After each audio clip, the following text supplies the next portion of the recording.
A Daily Life in Japan. Konnichiwa! For today's video, gusto ko lang i-share sa inyo yung last ganap namin ngayong taong 2023. At kamusta naman, huling hirit na ng taon, sobrang busy pa rin. Pero syempre, kahit gaano ka-busy, hindi dapat tayo mawawala ng time para sa mga junakis natin. Kaya ito, dumaan kami sa pinagtatrabahuhan ko sa pang-umaga. Tinawagan kasi ako nung HR dahil meron pa sila mga konting information na hiningi sa akin. At after nun, ayan, pinasyal ko na rin yung mga junakis ko. O diba, basta talaga labo yan, game na game tong mga junakis ko. At ito na nga, dahil start na ng bakasyon dito sa Japan, susulitin ko na silang ipasyal kahit kuratsa mamang peg natin. At kung mapapansin nyo, 3 lang kami dahil yung tatay nasa trabaho pa rin. O diba, patapos na yung taon, may mga trabaho pa rin. At huling hirit na ni 2023, pero busy pa rin ang labanan for today's video. At ito na nga, after namin sakay siya or dun sa pinagtatrabahuhan ko, dumiretso naman kami dito sa Koen.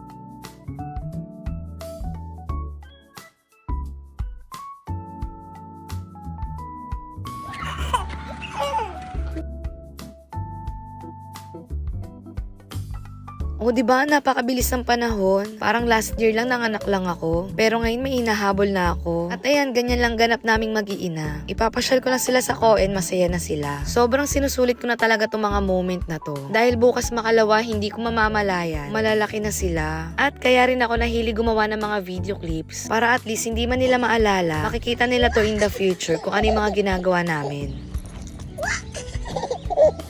At after namin sa Koen, dumiretso naman kami dito sa birthday omise or sa pamilihan ng mga pambata. Actually, sabi ko kay ate, magtitingin-tingin lang kami. Pero as usual, nabudol na naman tayo for today's video. At bumili na rin ako ng konting regalo. O diba, kumukulang man. Medyo kinakapos man minsan. Pero ang importante, hindi tayo nalilate magbayad ng mga bills, expenses, at kung ano-ano pa mga kailangan. At isa pa, kahit papano, nabibili pa rin namin yung mga pangangailangan at gusto ng mga chikiting. Sana pagpasok ng bagong taon, mas maganang pasok sa ating lahat. Mas lalo pa natin pagpursigihin, pag-igihin, para lahat ng mga ginugusto natin makuha natin. Ayun lang, salamat po sa inyong panonood. Advance Happy New Year!